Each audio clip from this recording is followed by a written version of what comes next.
Okay. Um,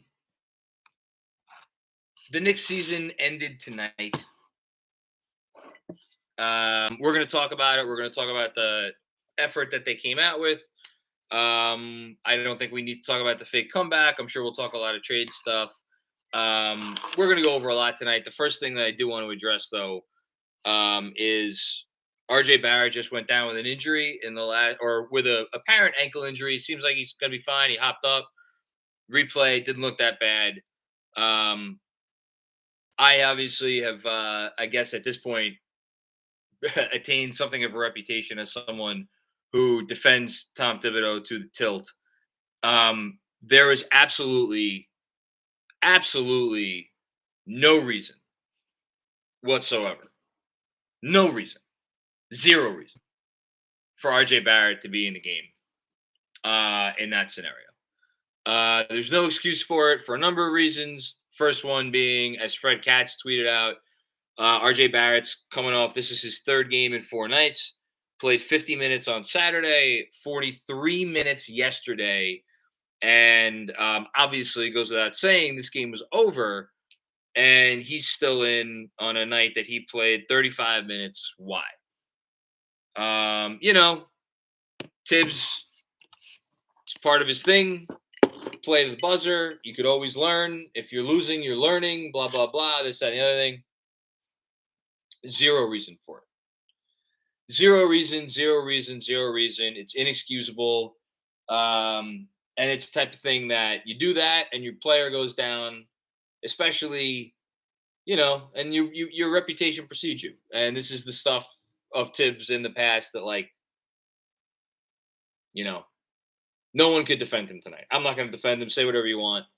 And the other part of it, and this is a good transition into the other main theme of tonight, which is that, look, second game of a back-to-back, fine. Denver, hardest place in the league to play, one of the hardest places in the league to play, especially coming off a game in Utah. Altitude, the whole thing. That's fine. Good team that they're playing. Again, terrible matchup for them. Fine. All that's fine.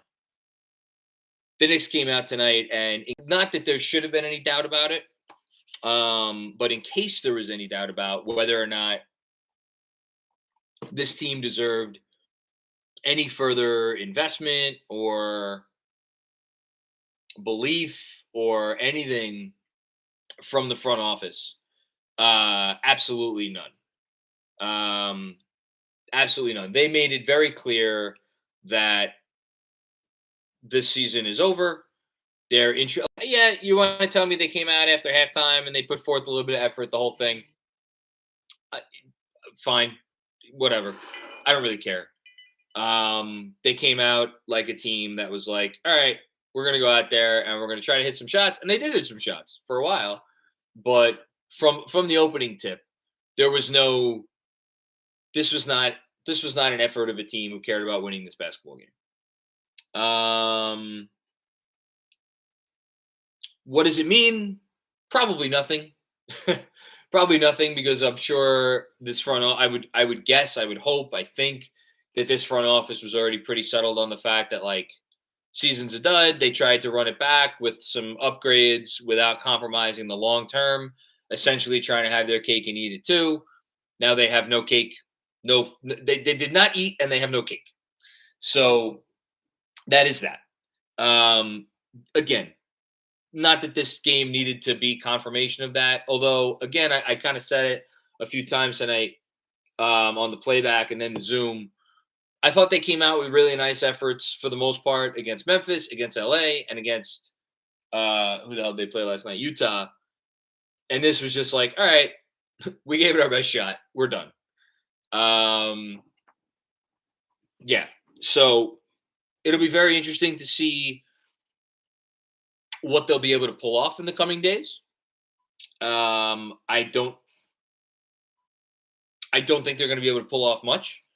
Again, to anybody who's going to come in tonight with the idea and the mentality of got to get these guys off the team. Okay, so if nobody wants them, then you're talking about attaching assets 2 players just to get them off the team. Whereas instead, you can just shut them down and wait till the summer and wait till they become essentially expiring contracts. Becomes easier to move guys then. Now, what happens over the coming days and coming weeks and coming, I guess, months, in terms of how much they're playing the young guys, how much more time they're giving some of these veterans, that's where it's going to get into some interesting territory if they are not able to move all or most of these guys that they want to move. And like when you start shutting guys down, when you start playing the kids more and more minutes, and those are organizational decisions that I'll be curious to see what they do, because we don't know how this front office is going to operate in that regard. That's the only thing to really think about. It's what do we do in the next couple days, and then how many minutes are the kids playing over the next couple months. That's what the rest of the season is about. It's not about anything else. It's not about winning games. It's not about playing spots. Whatever they are, I don't really care. They're 2 games back at the 10th. I really could care less. Couldn't care less. Always get that wrong. This team is done. Season is over. Yeah. That's all there is to it. Oh, one more thing. I thought Julius Randle played a hell of a game. I want to give Julius Randle his props. I thought he played a hell of a game. I thought he came out like a guy that cared a little bit, which was nice to see. Okay, let's get to the Super Chats. I have a feeling I know where a lot of them are going to go, and that's totally fine. First comment from Guy Huber then. I very much like that Tibbs' idea of small ball lineups is always just Alec Burks, LOL. All jokes aside, we aren't making trades, so what are we doing? They're going to try to make trades. They're going to try to make trades. I don't know what they're going to be able to do. It's about seeing, are you an organization that can foster positive development? Like their whole thing has been development through accountability, right? Development through accountability. Everybody out there is trying 100% every possession because we're trying to win every game. So if you get in, it's because you earned your minutes, and that's a positive. Now, with the season is kind of being over and the games are not going to matter, can you maintain that same accountability for when these kids play? That's the question. That's going to be a tougher test for Tibbs because he's never really been in a situation like this other than, I guess, his first year in Minnesota. We'll see. Danny Gardner, why the hell was RJ in the game there? You just pulled 3 guys, and he has played 125 minutes the last 3 nights. No good reason. 0 good reason. I have no response. No defense, no nothing. Robert Cross, first time, long time, John. Good to see you, Robert. Is it fair and reasonable to say that the bottom is going to fall out now that 53 wins is a lost cause? Hashtag 51 wins. I mean, look, you never know. That that 27-game winning streak is right around the corner. Yeah, I mean, somebody asked me like a week or 2 ago, right? Like, over under 35 wins. And I was like, that's an easy under for me. I think at this point, like a 32, 33 win season is probably what you're looking at. Could it be worse than that? Sure. Could it be better? Sure, it could be better. But, again, if they go for 34 wins, that means they're going, what would that be? 34 and 48. So that would be 10 and 19. No, excuse me. That would be 10 and 17.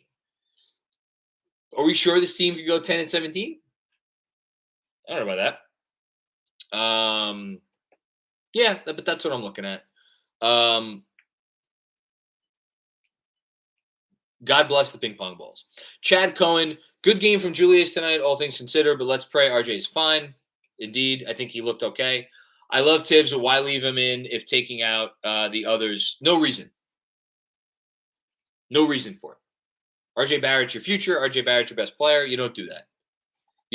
That's a, I don't know if it was brain fart on his part. It's not a brain fart though, because we know Tibbs doesn't have brain farts. Everything is intentional. Everything is intentional. There are no accidents. He was in there because he believes that 48 minutes of every game is time. Again, if you're not winning, you're learning. Well, this is where that mentality could come back to bite you. And if you want to point to the fact that mentality has been part of the issue this season, I'm not gonna say that you're wrong. But I think there were some other issues. D Black at mile high they find rock bottom. There you go. Good line. Hashtag 33 wins. Sidebox. What's going on, Sidebox? Your message got retracted. So I can't see it, unfortunately. So if you want to let Andrew know what you said, I will read it.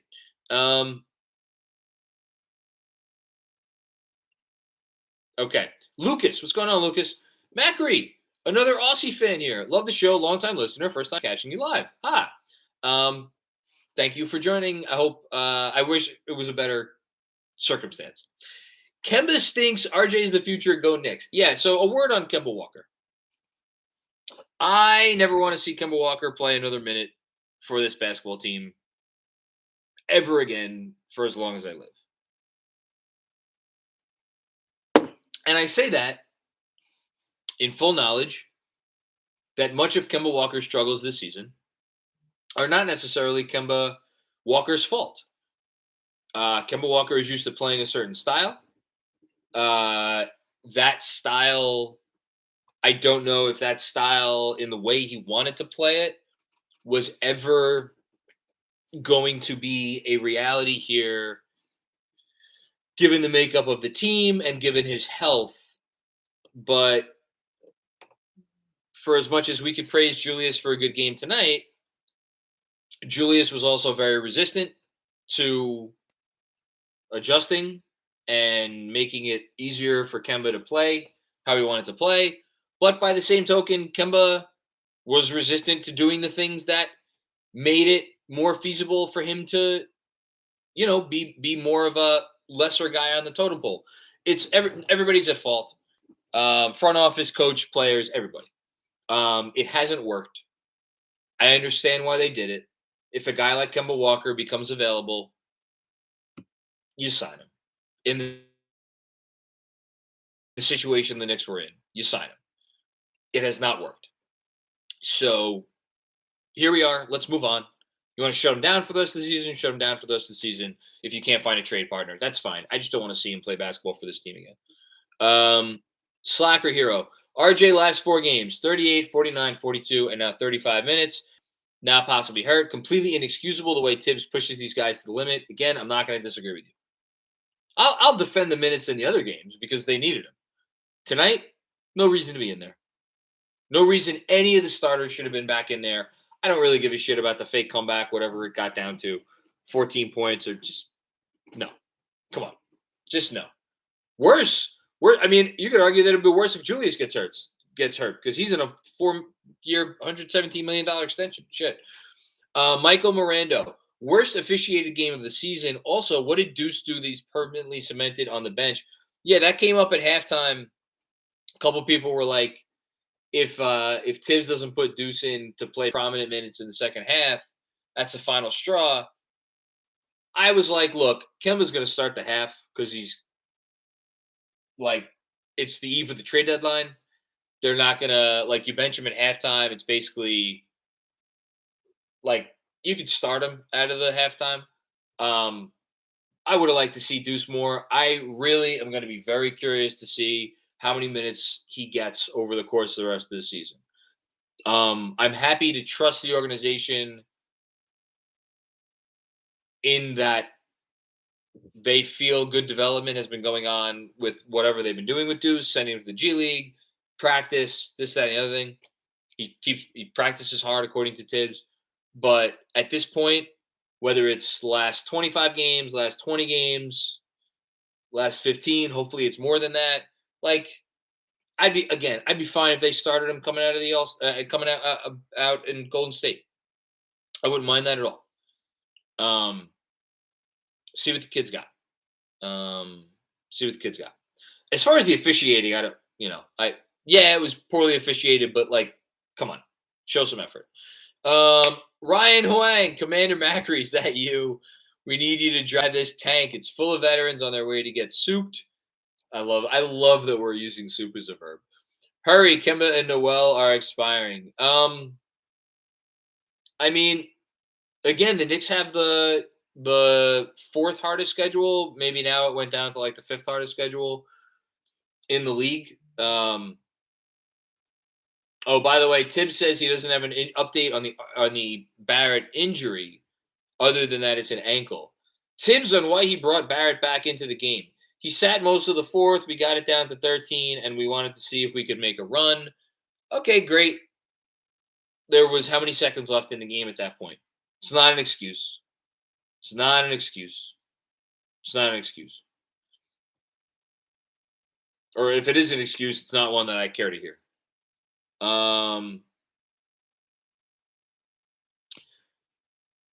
Sean Hardy. What's going on, Sean? It's good to see you. We didn't know it then, but those home losses to Orlando were a harbinger for this season. This is the worst possible outcome for this year. Sickening. I would agree.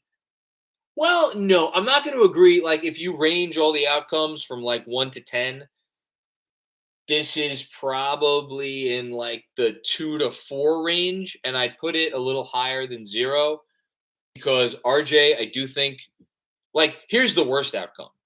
If RJ regressed, right? If RJ regressed, if like Mitch regressed, if Grimes was a dud, pretty much everything else though was worst case scenario. Chemistry, worst case scenario. Randall, worst case scenario. Kemba, worst case scenario. Fournier was a worst case scenario, but this is like the fit is worst case scenario. Obi and Quickly, a little bit worse than middle, right? So all that considered, now they could have made it worse by pulling off like a Halliburton type trade today, in which they were the ones sending off like RJ Barrett for some player.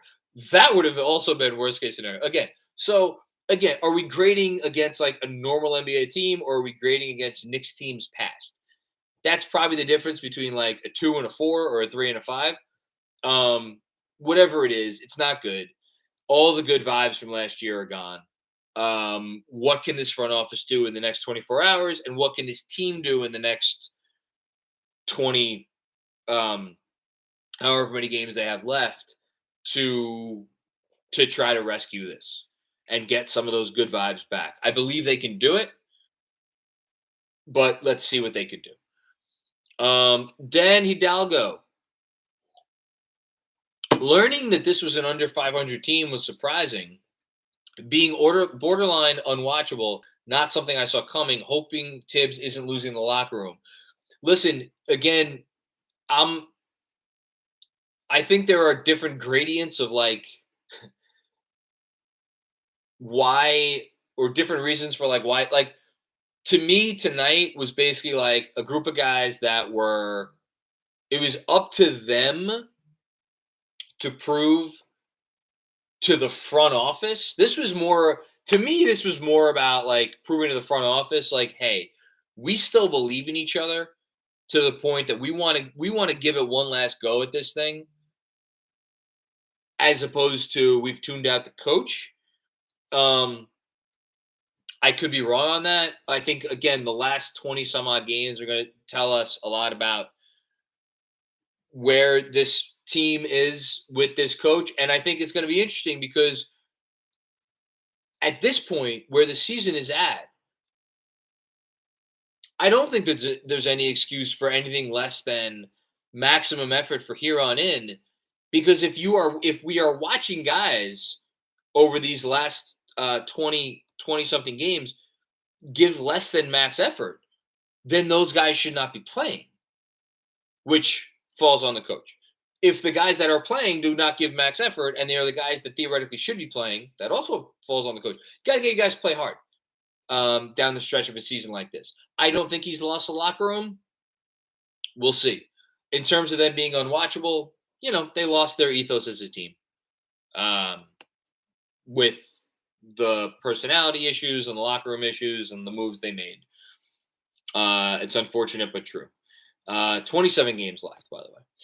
Jason M., what's Leon going to do with Tibbs? Tibbs is not going to just start playing the kids. Does Leon have the balls to put Tibbs in his place? I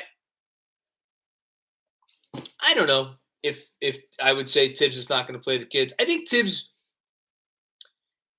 is a little bit more willing to play ball than you might imagine. I could be wrong on that. I certainly don't say that with complete conviction, but I think, again, Tibbs knows this is his last shot. So, he's not a stupid man. He's a stubborn man. He's not a stupid man. So we'll see how he reconciles those two things. Alex, what's going on, Alex? Kenny Atkinson, Johnny Bryant, or Mike Woodson next year?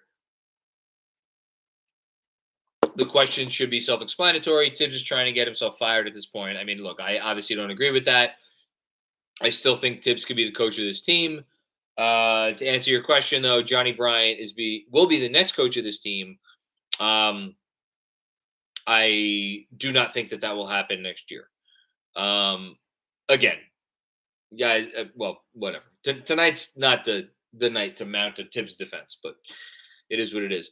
Kevin Danishevsky, I know you're a Tibbs defender, but do you think they need to get guys off the team so he doesn't play them, i.e. trade Kemba, AB, Noel for a paperclip? Again, I think that they would trade Nerlens Noel for a paperclip. I think that they would trade Kemba Walker for a paperclip. I think the issue is that teams are going to be asking for paperclips back. Burks, you could trade. The other two? So what do you do if you're the front office? Do you pay a tax? Do you give up a second-round pick to offload Kemba Walker or to offload Nerlens Noel? Or do you just shut them down and then revisit trading them in the offseason? I agree with you, by the way. These guys have no business playing basketball for this team in the rest of the year. None. Zero. So, if that's happening and they're playing, then there's a problem. Hush Zoo, hashtag 53 losses. What would 53 losses be? 53 losses would be 29 and 53. So that would be 5-22. I don't think they have 5-22 in them. I don't think they have 5-22 in them. Tanks have revved up, ready to go. Tired of the IQ point guard experiment for now. I actually thought IQ played a few minutes where he looked like himself in the second half when he wasn't trying to be a point guard, when he was just trying to be Emmanuel quickly, and that was great to see. I want to see him back in his off-ball role or secondary ball handler. Yeah, the problem is Derrick Rose got injured. So, you had to play him at point guard. Hasn't worked great. Probably good for him, but hasn't worked. One more from Kevin. I think I'm getting to the point where I'm done with the Knicks and need to utilize my league pass. Any suggestions on under-the-radar teams to check? I mean, there's a lot of fun teams in the league. A lot of fun teams. In terms of under the radar, though, I don't know that any of these bad losing teams are particularly fun to watch, other than the Thunder. Thunder could be a fun watch. Danny Gardner, what's going on again, Danny? Thanks again for joining and contributing. I love Tibbs, but if I have to keep watching him call multiple timeouts in the first 6 minutes of the first third while leaving the same lineup on the floor, I'm going to lose my shit. Yeah, that is a sign that things are broken. If your multiple timeouts in the third quarter are not changing things, you need to change other things. I will again lean on Kemba.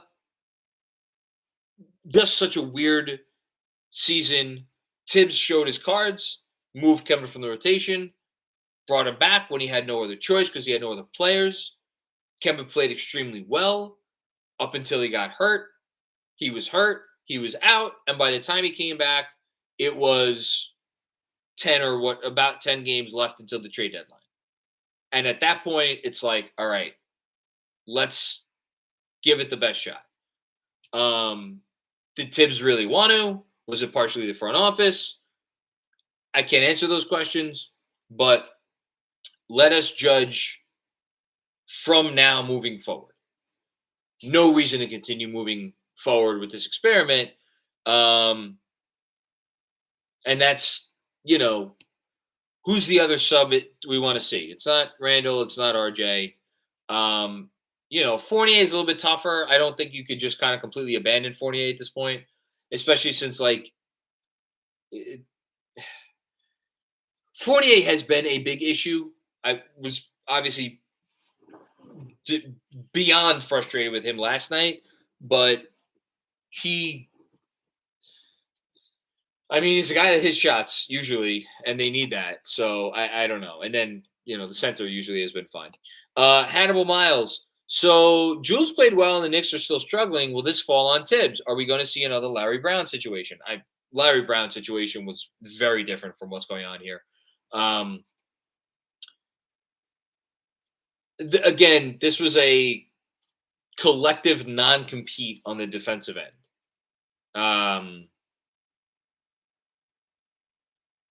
I take it as, again, a team that was tired and did not choose to find the extra something within them.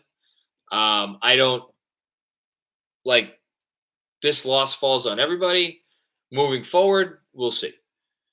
Matt, Aussie Knicks fan, what's going on, my man? Played defense like it was the All-Star Weekend game. It's a good game. It's a good one. I hope RJ's okay.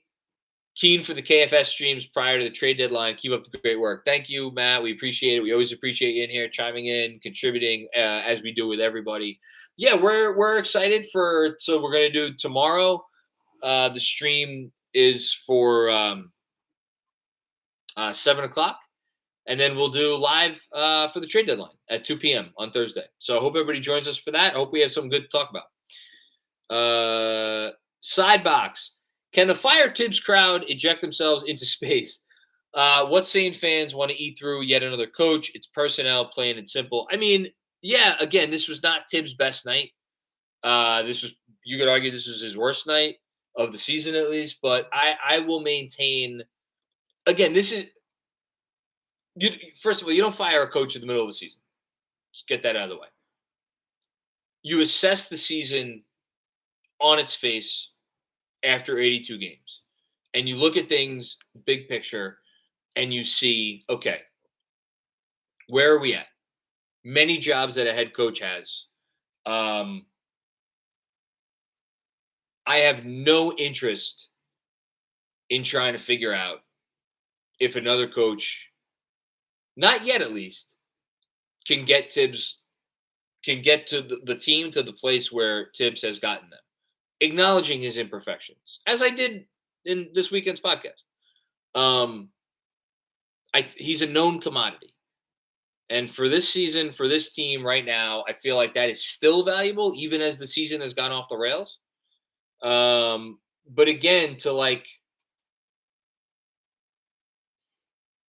it's funny. I was looking at the list today that came out earlier of the 15 greatest head coaches of all time. And, a few Knicks coaches on there came here, didn't do so well. Again, these are the greatest head coaches of all time. Tibbs at least has shown you that he can come here and do well. This personnel is not fit. Part of that's on him, but it's on the personnel. Lunas, am I right? What's going on, Lunas? Think Tibbs becoming a bigger fan of Cam because of his defensive versatility off the bench early a few times. Good luck tonight with Tibbs stuff. Inexcusable. RJ was in. Yeah, it was inexcusable. Is he a fan of Cam? Cam, my God. He had Mike Breen saying he put up a terrible shot tonight. I agree with you on the defensive versatility that he could do some things, but that's what Cam reminds me of, to be honest with you. And it's funny because The same two teams made a trade. Cam reminds me where he's at right now, a little bit of where Tim Hardaway Jr. was at and Cam's more talented, but where Tim Hardaway Jr. was at when the Knicks traded him to the Hawks. And the Hawks took one look at him and he was like, holy shit, you can go back down to the G League. We're going to get you, we're going to break you down completely and try to build you back up. And then they built him up just enough time for the Knicks to make him that, offer in restricted free agency. I feel like maybe the Knicks are now in a position where they almost need to break Cam back down. I don't know. Oh, shoot. Andrew just told me we moved the live stream to 6 for tomorrow night. Sorry.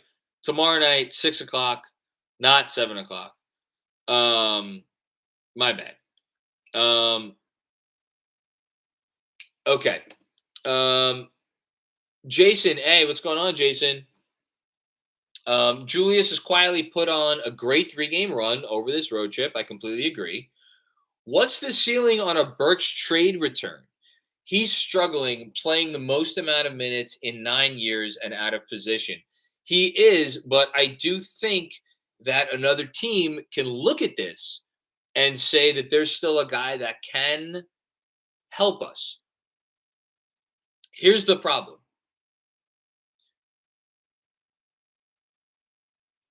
He doesn't help you enough that you're getting back any kind of it, or doesn't help a team enough that a team is going to give up any kind of a real asset to get him. Is there a team out there that I'm sure you could get a second-round pick for Alec Burks? Absolutely. Absolutely, you could get a second-round pick for Alec Burks. Maybe not a good one, but you could get one. That, I don't believe is the priority at this point for Alec Burks or an Alec Burks trade. I believe the priority for an Alec Burks trade is attach him to either Nerlens or Walker, or I guess Fournier. I have a little bit of a tougher time reading the Fournier trade market. The goal is to attach him to those guys just to get off that money. What I've been trying to wrap my mind around over the last few days, or not wrap my mind around, what I've been trying to find over the last few days is ways to use Burks to get off of Walker or to get off of Noel and bringing back expiring money. The issue is that there really isn't any obvious expiring money to bring back. Like you could give me Phoenix again. We've talked about all these scenarios before. Give me Phoenix with Saric. Give me Utah with Ingles. Or you could go the other direction and talk about one of these losing teams, like with Orlando with Gary Harris. Detroit has some expiring money. But again, those teams are not paying for Alec Burks to help them. At that point, you might as well just package Noel and Walker together and pay the tax. It really is going to be interesting what they're able to do. Do the Knicks want to take back like non-expiring money that isn't maybe great for Burks and again one of these other guys? They're really in a tough scenario. They're really in a tough scenario in terms of like just figuring out a place for these guys to go. Because who the hell would want them? I don't know. Sean Hardy, what's going on again, Sean? It's good to see you as always. More and more, I think about where we would be now if we finished 31-41 last year instead of 41-31. Last year was a gift and a curse. I mean, I wouldn't trade last year for anything. I think it's less about the final record and more about they played well enough for long enough that they could justify the Derrick Rose trade to themselves. And then once Rose came and the level of play rose up, the notion of moving Randall, because that's where you're talking about, Sean. The pivot point, the fork in the road was trading Randall, right? Because, like, again, the moves they made this offseason, like, who gives a shit? Like, again, they're going to have trouble moving these guys or not getting anything back. Like, whatever. It doesn't matter. Like, there's no move that they could have made this offseason that I'm like heartbroken about. Like, yes, DeMar DeRozan would look a lot better than the guys they signed. Is he materially altering the future of this team? No. For me, it's about the trading Randall versus the not trading Randall. And it was the winning, especially after the Rose trade, that made that a non-possibility. If they didn't win as many games and maybe they don't make the Rose trade, or they make the Rose trade, it doesn't go as well, whatever, do they move Randall, and what do they get back for Randall? How many games do they win the rest of the last year? Do they get a higher pick? Like, what is that higher pick? What does this season look like? It's so many what ifs. It's so many what ifs. I don't know. Let's see where it ends up. Let's see what this front office could do. Okay. As the super chat recycles itself, I will get back to the top here.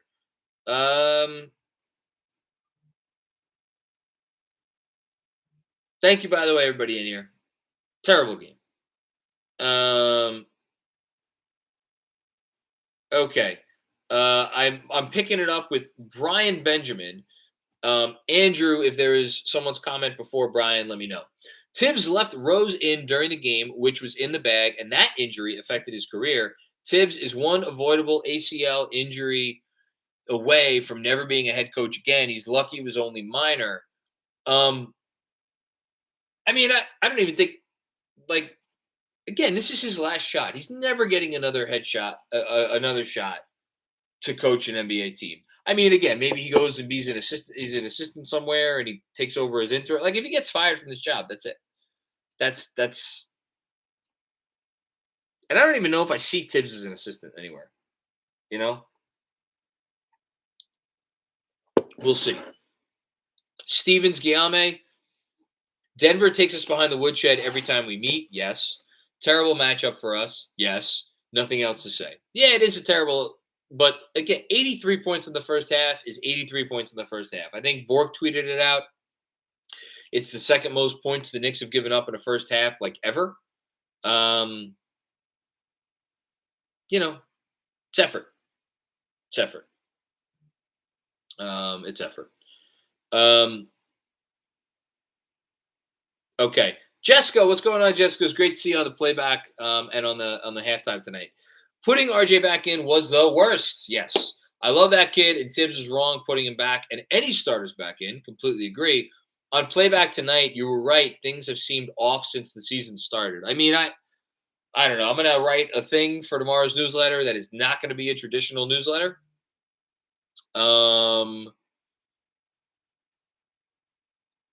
It's a little too early to do a postmortem on this season, but you could tell. You could tell from the opening tip. This from Robert Cross, serious talk. Is it possible that Tibbs could be let go if the bottom does fall out? Noting the culture talk in tonight's playback. Again, I would be shocked if Tibbs doesn't make it to next season. I'd be shocked. It's possible? Anything's possible. Anything's possible. I'd be shocked, though. I'd be shocked. I think he'll get next year, and then we'll go from there. The one JP, it must be draining to read these chats after a loss. No, it's therapeutic for me, to be honest with you. I appreciate the effort that people come in with in what they want to talk about, and obviously I appreciate the contributions, but, like, this stuff helps me process these games, and I need the help because it isn't always easy to process these games. I think a lot of fans need to cut back their expectations for this team moving forward because they just aren't in it this season. Yeah, I would hope most fans are understandable of the fact that the season is over. But we'll see. So Brian Benjamin. Okay, this is a two-parter. I question Tibbs' coaching. We're getting killed, and there's zero energy, and McBride plays 51 seconds, question mark. Now we're going to go to part two. Yes, I wanted to see more of McBride. I think you're going to get a lot of McBride down the stretch of the season. I think this was, again, last trade before the trade deadline game. I didn't think he was going to bench Kemba out of the half. Would have loved to see more of McBride. We have to watch quickly jack up shots, but Deuce, who's a real point guard and killing it in the G League, rots on the bench. I don't care about the G League stuff. He's not really a real point guard. He's a combo guard. That's why he wasn't drafted higher. If he was a true point guard, he would have been drafted in the first round. Could he become a real point guard? Maybe. Is he more of a real point guard than Quickly? Yes. Is Quickly better served just being Quickly instead of trying to be something that Quickly isn't? Yes. All of those things are true. I appreciate their investment in trying to give Quickly reps as a point guard. Should they continue? Maybe. Regardless, does McBride deserve minutes on this team moving forward? Absolutely. Absolutely. This is from Lunas Emirat. What's your reaction to the Halley trade? Also, a percentage chance or odds for each as for who's the Knicks starting point guard next year? Oh, this is a fun question. My reaction to the Halley trade is great trade for Indiana. I know, but they gave up a really good player in Sabonis, but for where they're at as an organization to get Tyrese Halliburton in that deal, where I understand they're taking on Buddy Hield and the whole thing. Like, if you're going to do an organizational reset, do it around Halliburton, Duarte. You're going to be able to flip. I was going to say Brunson. You're going to be able to flip. The fuck's the guy's name? This is what kind of a year it's been. Brogdon. You're going to be able to flip Brogdon this summer. Maybe they like the kid they got out of Kentucky, the center Jackson. Great chance for an organizational reset. Maybe they could sign and trade Warren this summer. Maybe re-sign Turner and try to, Turner's young enough that you could talk yourself into that. It's a great trade for them. It's a great organizational reset. They're going to get a nice pick too, because they're going to keep losing games. As for Sacramento, I appreciate that Domantas Sabonis is a really good player. This is not the direction that I would have gone in if I was them. I would have traded Fox and traded Barnes. Maybe they still trade Barnes. I just, speaks to what their organizational priorities are. So Andrew just put a poll in the chat. Should you get those likes up? Yes or hell yes? We appreciate the likes. I appreciate it. Thank you, Andrew.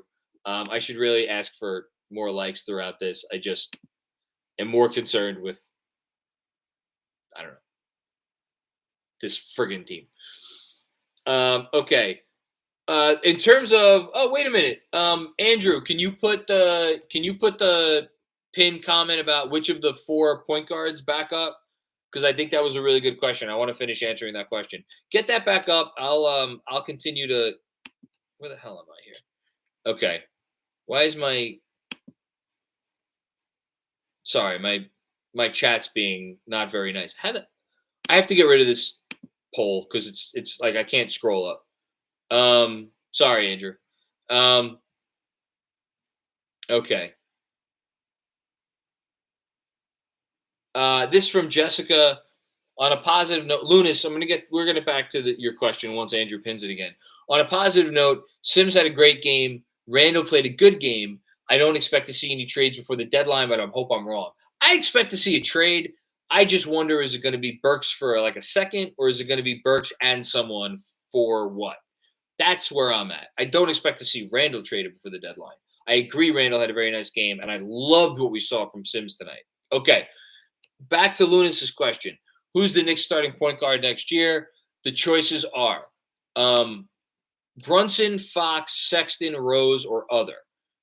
Put a percentage chance on each. My percentage chance for Fox would be like under 5%, like 3%, because of the Sabonis trade today.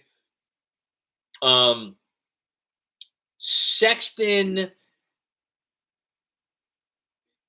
if the Knicks trade for him at the deadline, I'd put it at like 100% chance. If the Knicks don't trade for him at the deadline, I'd put it at like a 5% chance. Brunson, so I'll go.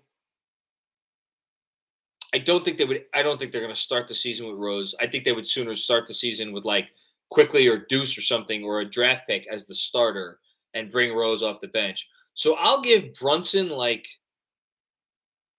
50%, other like 35%, and the other three guys like 15%. But I think there's a real, of course, there's a real chance Brunson's a starting point guard next year. The only other guy that I'll say is I think Brogdon, especially after the trade today, like I don't know what the Pacers would be looking for Brogdon, but I could see Brogdon being the starting point guard of this team. Kevin, with one more answer, of course you do. It's a second rounder. I think you're referring to Burke's point. Alex, what is Scott Perry's status? Other than that, he hasn't been traveling with the team, as Mark Berman has noted. I can't tell you. Everyone is reporting the front office has phased him out. Do you expect a new GM to be in place after the season? I don't think he's phased out. I think it's notable that they have been more than willing to allow him to explore other opportunities.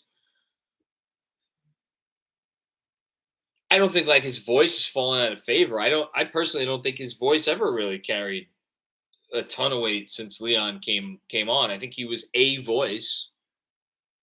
I've reported in the past he's a great systems guy. He's good organizationally in terms of like keeping his draft stuff straight. I don't know, 50-50. We'll see. Okay.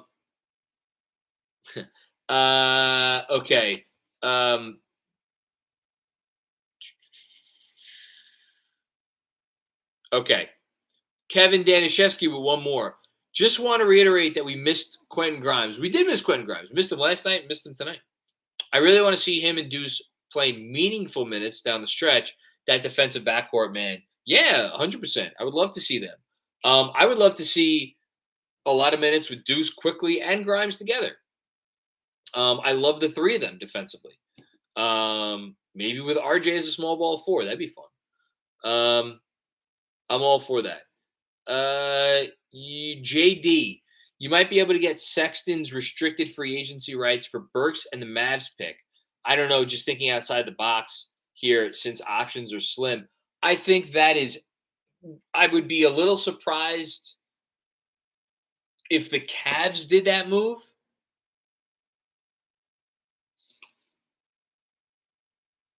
If you're the Cavs, you just traded away a first round pick. So now you're going to trade for a lower first round pick. I don't know if that's where their priority is. That's the problem. It's like you look at all these trade partners, and if you're the Cavs, like, honestly, I'd rather have Colin Sexton's restricted free agency rights than like Dallas's 2023 second and Alec Burks. But is that the sort of trade that the Knicks should be looking at? Yeah. But again, do you want to give up that first? Like we were told, or was reported, I think, by Jake Fisher today, that the Knicks were in on Karis LeVert until the end and were willing to offer a first-round pick. I'm assuming the Dallas pick was the pick that they were willing to offer because they probably see Burks or LeVert as a guy who could help them now and like help them moving forward and who they'd be comfortable extending and the whole thing. Like that's the type of trade I'm sure they'd love to do. Can they do it? I don't know if they can pull it off. Anthony Sixto, what's going on, Anthony? It is incorrect to assume this regime was always building towards 2023 free agency. Rough as it may get, it's best to make no moves over parallel moves and endure storms, build a respectable cast of role players. Um, it's not about 2023 free agency. It's about setting yourself up to trade for a star whereabouts the summer of 2023. Maybe it happens earlier, maybe it happens the next trade deadline, but like putting yourself in that position. Um, so I think that's more what it's about. And like I just think they were trying to keep the good vibes going and it didn't work. They did a bad job. Anthony Taylor, the season is done. No disagreement. Do you think we could have gotten Halliburton for Randall and the Mavs pick? No. I think the Knicks would have happily done that trade. And I think the Kings wanted Sabonis. Is that too much to give up? No. I Randall for Halliburton, or Randall and like a salary for Halliburton and Healed. Even if you have to throw the Mavs pick in there, I think you do that trade 10 times out of 10 if you're the Knicks. That's not too much to give up. And I don't like I don't like Healed, and I don't like his salary. I meant the first part about 2023 as a question. Okay. Let me go back to Anthony's comment.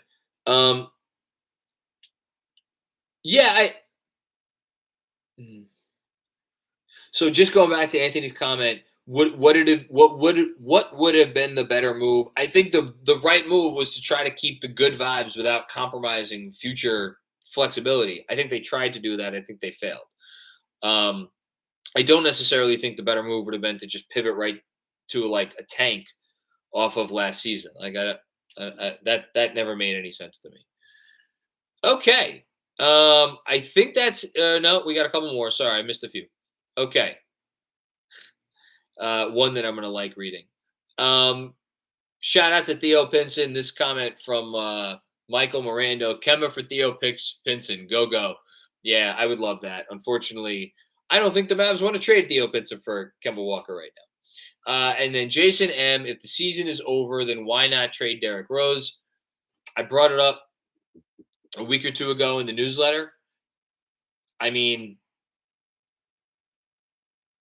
what can you get for him?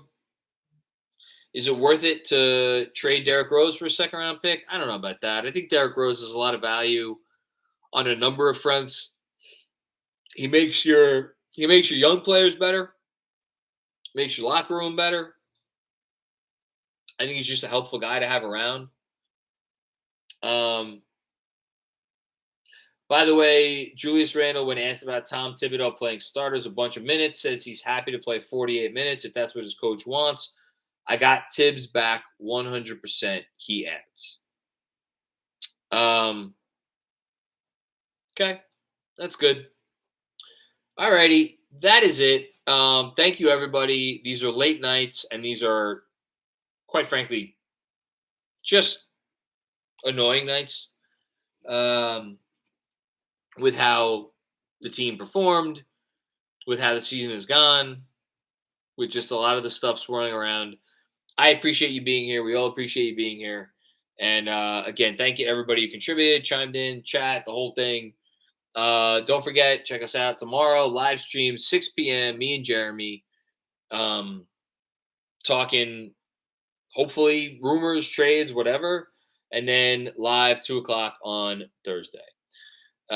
We will see you soon. Peace out.